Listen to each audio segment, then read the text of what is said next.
Now here's the situation. You're in a car and you're trying to turn, but because of the snowbank that's over my left shoulder, you can't see exactly all of the oncoming traffic. Eddie Marvosky, Joel Rosenberg, commenting on whether that incident is related at all. Know who Bill Bradley is? Not really. Not really. Let's see here. Andy, do you know who Bill Bradley is? Nope. You're 11 years old, you don't know who Bill Bradley is. Well, there's one person who I am sure knows who Bill Bradley is. Department of Defense, and it's about 60 pages long. That's a good sign. This battery looks to be in good shape. If you don't have a light and you don't have a date, think back to when you bought the battery or how old the car is. And lawyers on both sides will have the details on all those calls as possible leads. Allie Meyer joins us now from the UAW headquarters in Syracuse, where supporters of Vice President Al Gore are cheering in the background for the victory tonight, Allie. Yes, actually, Matt, it's a little bit difficult for me to hear you over all these screams going on over my shoulders. They are very excited that their candidate, Al Gore, has scored another primary win. You can see they're very optimistic here at the Auto Workers Union. Thank you, Michael, so much for joining us. All these people have been up since 6 o'clock this morning, so they are really very excited about their win. Now, while Gore supporters are toasting their victory, supporters for Bill Bradley are licking their wounds on a night like tonight. About a dozen of Bradley's biggest fans gathered to watch, growing his support in favor of Al Gore. Local Democrats here say they all would like to see a Democrat in the Oval Office, so any way they can get that done is what they'd like to see. Back to you guys in the studio. The atmosphere here is very exciting.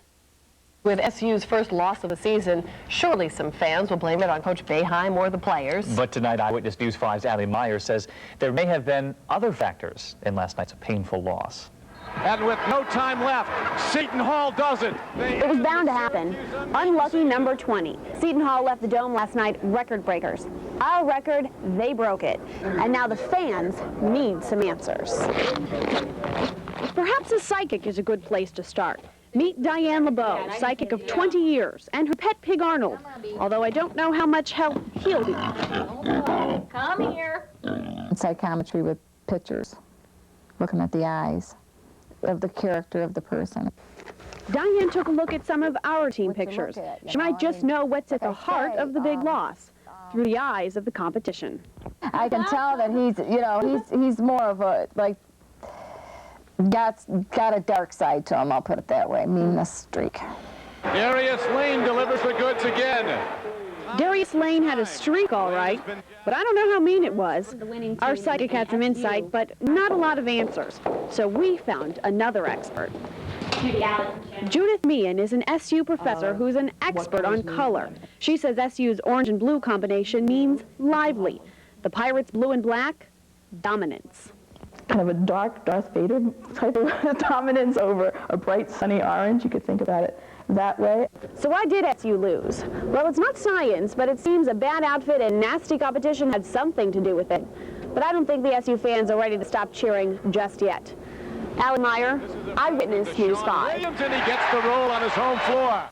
Clay police received dozens of calls overnight and then more this morning. They're taking all those calls as possible leads. And as for the family of George Pawanda, they too are hoping for answers.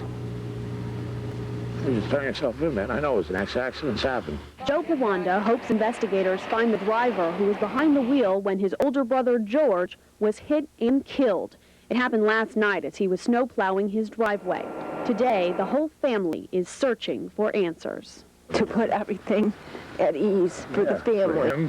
For him, for the family, so we know we can end this, the questions. Pawanda's neighbor Carolyn remembers George as a kind man. She's lived on Morgan Road for 25 years and says fast driving and low light have resulted in many near accidents in front of her home.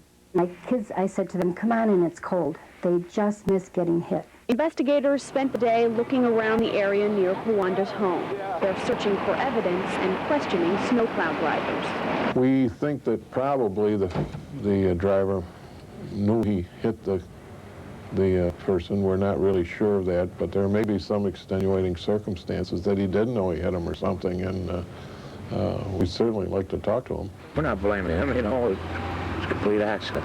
While investigators work, George's loved ones wait. He wouldn't hurt anybody, and I don't think anybody should have hurt him.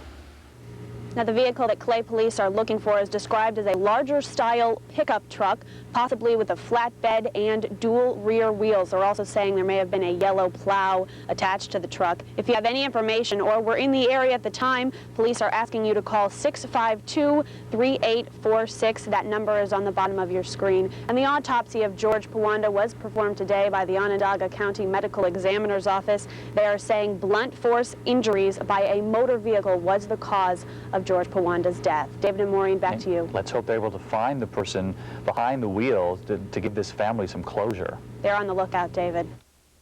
Most of us are used to milk cartons like this that we used when we went to school, but nowadays they have these bags.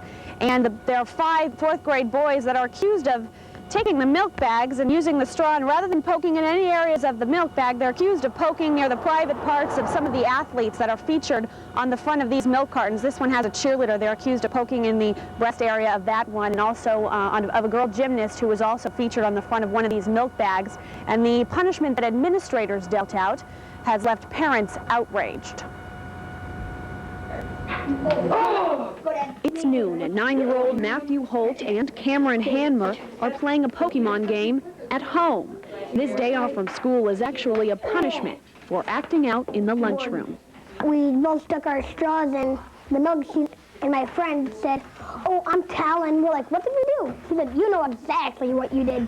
Matthew says his principal never explained to him why what he did was wrong. They're there to teach the kids, and by just administering punishment, that's not teaching them anything. Both Matthew's parents and Cameron's mom think a better punishment is in order. Maybe get a detention out of it, or get told to write an essay or apologize to somebody if they had a problem with it. But I don't think they should be suspended from school for 2 days for it. I'm very upset that he's losing his education for a couple days and going to be that much more behind in school now. Central Square Superintendent Dr. Walter Doherty says he's reviewed the punishment and it fits with the school's discipline code. Which reasons is inappropriate behavior that should not have happened. Dr. Doherty says the most important thing is to make every student feel comfortable in school. He hopes parents can understand this type of behavior will not be tolerated at Hastings-Mallory or any school. I did tell them it was wrong, but boys will be boys.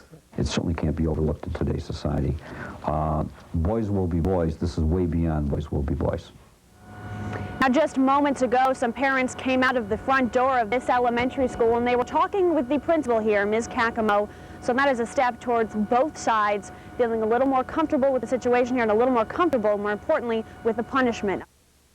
I spent all day talking with school officials, and here they say they're willing to do just about anything in order to keep the students safe.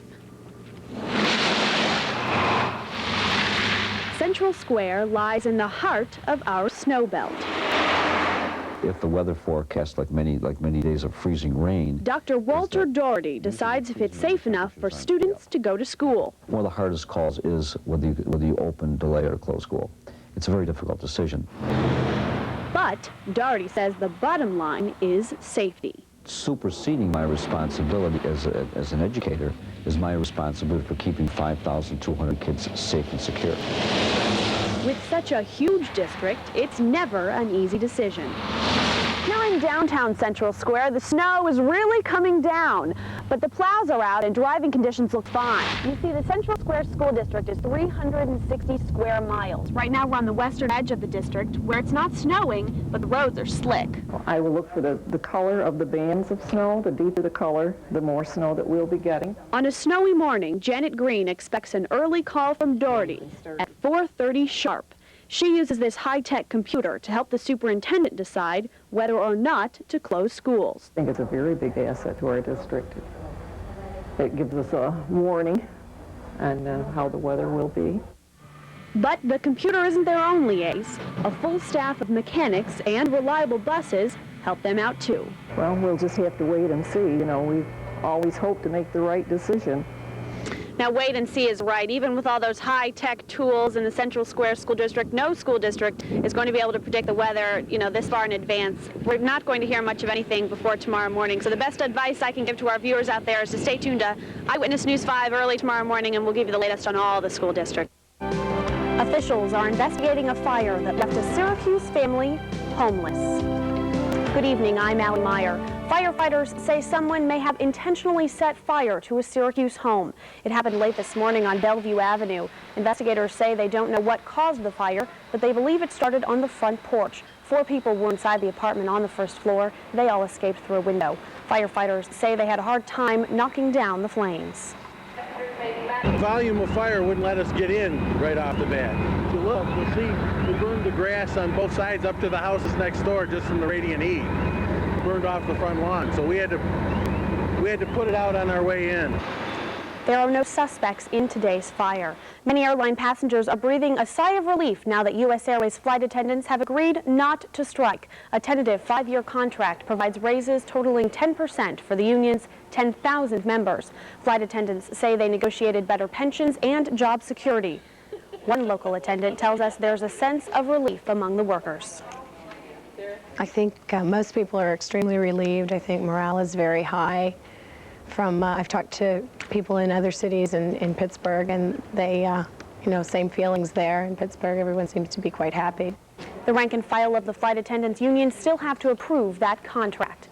Thousands of basketball fans are in Syracuse to cheer on their favorite teams in the Elite Eight of the NCAA tournament. Oklahoma State and Florida play tomorrow at the Carrier Dome, but today fans had a chance to relax and enjoy our city. Eyewitness News 5's Karen May found out how some of them spent their time.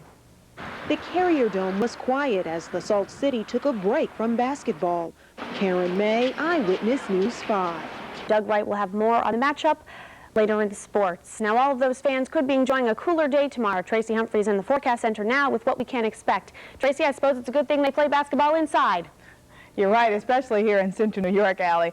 Thank you, Tracy. Concerns about crime and vacant houses have neighbors on Syracuse's east side teaming up with college students. Architecture students from SU and SUNY ESF showed their preliminary design sketches to the neighborhood. The plans include bigger homes, more parking spaces, and more public parks. Students say these public hearings are a crucial part of making improvements. To bring solutions and to generate ideas and to hear feedback from the community is a really good thing, I think. Gets people excited and, gives them hope that there is a chance for positive change. Students say this project is a great way for them to get real-world experience. Now ahead on Eyewitness News 5, violent demonstrations against New York City police today, and the Pope makes another call for peace in the Holy Land.